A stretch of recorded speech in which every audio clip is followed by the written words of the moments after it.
Hey, what's up YouTube? My name's Cameron Doherty here with another tech video. I've been using the Logitech MX Keys for over a year now. Today, I'm gonna unbox the MX Keys Mini, take a look at the differences, compare the two, and let you know what I think.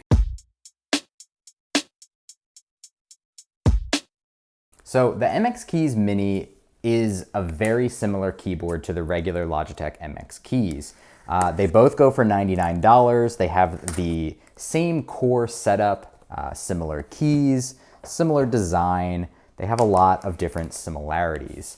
There's a couple things though that stand out as differences, and we're gonna try to take a look at each one of those and see if they really make a difference. So first, in terms of the unboxing, let's take a look at what it looks like.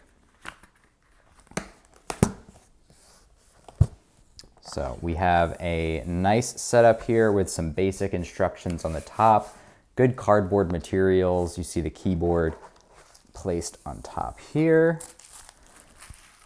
In addition, in the box, we have another small box here, which should have our USB-C cable.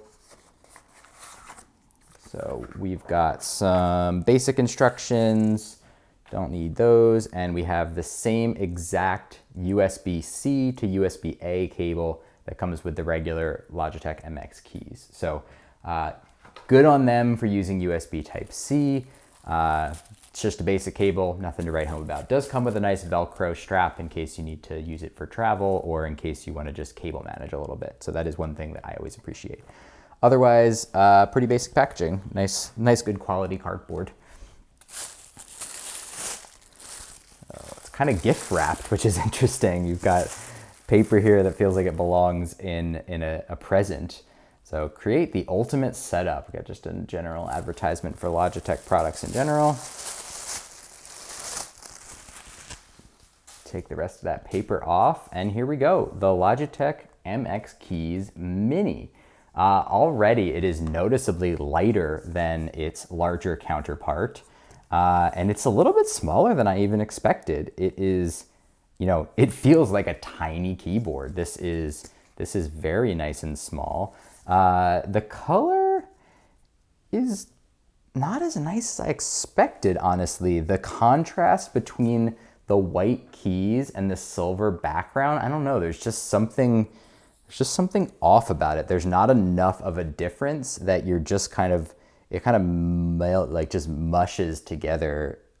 Maybe it's just the really bright lights that I have on in here, but overall it doesn't impress me too much in terms of the look of it. Granted, it is, white keyboards are cool. This one's actually intended for full-time use by my wife. She was into the white, so she should appreciate it a little more than me. That's really what matters. So not for me, but ultimately okay. Looking at the key design, the first things that stand out, if you watched my video reviewing the full-size Logitech MX keys, there was a couple big gripes that I had, and miraculously on this version, they fixed them. So if you watched that video, or if you haven't watched that video, I'll link it down in the description. You can take a look. But for me, there was a couple things that I called out. The first one was an oversized escape key. And so what that did is it pushed these function keys down, and all of a sudden some muscle memory of mine, which used certain function keys, I wound up hitting the wrong function key all the time. They made it a normal sized escape key, which makes a lot of sense. You've got a smaller form factor overall. They want to fit as many keys as possible, so they make them nice and small. So that goes away, that aligns them, just like the other keyboard I had as an example in that video. It aligns them directly over each of the corresponding number keys, and I think that is the way it should be. So kudos to them for making that change. That is awesome. The second major gripe I had was about the function key. So if you'll remember, on the full-size version, there is a function key on the right side of the spacebar, and there is no function key on the left side. Here they mix it up. Here they go back to what I'm used to. Again, put that function key on the left-hand side where I'm traditionally used to using my left pinky along with some of the function keys when I need to use the alternate functions, or just in general, that's where I'm used to it. I don't know about you guys, but that is always where I touch the function key. A lot of times on laptops or things like that, you might have one on both sides. I always use the one on the left when given the option, but when I've been using the full-size Logitech MX keys, I've had to either use it on the right, which usually involves using two hands, and really has been annoying for me. So those were my two biggest gripes, and both of them are solved. Now, obviously, there are some omissions here. And so in removing the full right-hand side of the full-size Logitech MX keys, we get rid of the number pad, we shrink down these directional arrows and put them underneath kind of our shift and enter keys rather than them being in their own little standalone area. And so ultimately that really just shrinks everything down. So you're not seeing any oversized keys, you're seeing a very compact and space conscious design. And then on top of that, they did some interesting things with your function key row. So on the full-size MX keys, your 3 switcher buttons, because this device, which is my absolute favorite feature about these, is that it can pair with 3 different devices, and with just the touch of a button, you can switch between them, which is awesome. And so those live, again, over where the directional arrow keys are and your kind of insert and delete and all that. So that lives at the top of that section, whereas here they move it all the way over to your F1, F2, F3. Ultimately, not that big of a deal. I guess we're really losing some screen brightness controls, I believe, is what's on the full size. Not that big of a deal. What you maintain are the backlighting controls. You maintain a volume up, down, and mute, a play, pause. There's a microphone mute, which I'll have to look if that's on the full size or not. And then weirdly, I guess this is an emoji button. I guess it's a sign of the times. I don't really know why you need an emoji button on your keyboard. If you really want to use emojis, I always use my mouse. Maybe I'm old school, but it's there if you want it. So there's some changes overall to the function row. You can take a look at the full setup there and see if it works for your needs. But otherwise, same keyboard. I mean, let's just try. I mean, it feels the same. Honestly, mine's a year old, and so I think my keys have a little bit more wear. So there's just a slightly more resistance here, but I'm imagining that is something that's going to just go away with time and transition to more what I'm used to on a daily basis today. I think mine's really just broken in a little bit more. But otherwise, these feel like the same keys. The texture on them feels slightly different, but again, this might be what it felt like when it was brand new, and I just don't remember because it's been so long. But it doesn't offend me. The texture is just slightly different. There's like a little bit of a tackiness to these keyboards, which I really like because it helps keep your fingers in place. But it feels just slightly different. It's a little bit drier on this, honestly. And maybe that's just grease and oils from my fingers over the course of a year. I know that's a disgusting thought, but we all have that. So that might be all that it is. Otherwise, I'd say all the keys feel exactly the same.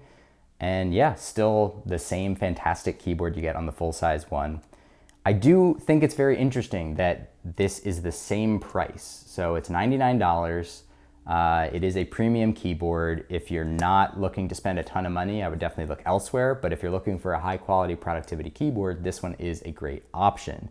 The strange thing is that we take off almost 6 inches of the keyboard. We take off a lot of different keys and functions, and we end up keeping the price tag the same.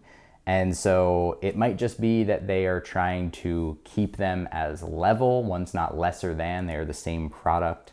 And so they're trying to just charge the same price. But there is one other thing that makes this one interesting. And I honestly can't tell you whether it's a pro or a con. But if I had to say right now, I'd probably lean towards con. And so that's connectivity. So these keyboards have Bluetooth, so you can connect directly to your computer via Bluetooth. But for years and years and years, you could also connect to your Logitech devices using one of these. This is their unifying receiver. And this was a great universal USB plug that you could just plug and play to your heart's content. I loved these for many, many years as I tried various different Logitech products over the years. And they have recently introduced a new version of the unifying receiver, and it's called Logi Bolt. And it seems, based on their marketing, like it is an upgraded USB and upgraded Bluetooth connectivity that they're using that's designed and targeted at more security. So as Logitech has been moving more and more into the business space, it seems like they've pivoted a little bit amid the pandemic, as they've tried to take advantage of work from home and have special deals and things with corporations to help staff their workforce, not staff, but provide their workforce with technology. It seems like they are more advertising in that direction, and Logi Bolt specifically is something that your IT department can control and connect to help make sure that your devices are secure. And so a really important note about this specific Logitech MX Keys Mini is that it only works either directly with Bluetooth or with the Logi Bolt. And even more important than that, it does not come with a Logi Bolt receiver included. So that means that you can connect via Bluetooth out of the box, and that is it. So that's really important to know, because I have had some issues with Bluetooth on my full-size version. I attribute it mostly to my computer. As I mentioned in that video, I think I have a motherboard that's got an issue. I need to update the BIOS. I'm just lazy. And the answer was just, okay, yeah, easy, just plug in the unifying receiver and it just works. So I never had to go any further than that. But with this one, I would either need to fix it, find out what was wrong and fix it, or I'd have to spring an extra, I think it's $15 for the Logi Bolt. And so that's a little bit frustrating that now you start adding it up, you start doing the accounting, and now I've lost 6 inches, which some people might think is a pro that you're willing to pay a premium for. For me, I'm losing that extra real estate. I'm losing that number pad that I love so much. So you're getting less keyboard and you're getting more functionality, kind of, but if it's for your home office, that extra added layer of security is probably really not that important to you. Hopefully there's not too many hackers trying to access your home computer. And so that's probably not a major concern. If you are in the business world, yeah, you might be pretty excited about the fact that you can use this, you can have full security, you can have full control around your devices, but otherwise there's not a whole lot there. So definitely a question in my mind as you're considering one of these, of how you're going to connect it and whether that's going to be a barrier to you, or whether maybe you just want to spring that extra $15 and get a Logi Bolt. So lots of question marks there in terms of those kind of things on the boundaries, things on the side here of changes that were made. It's still an amazing keyboard. The smaller layout is going to fit on a lot more people's desks. The changes in the keys that fixed some of the biggest pain points for me, I think, are fantastic. And,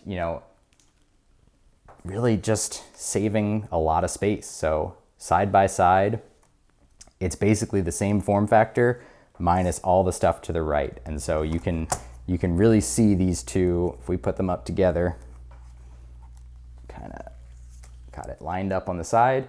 It's really just that outer barrier, that the number pad, and a little bit cut into on the numbers or the directional arrows there.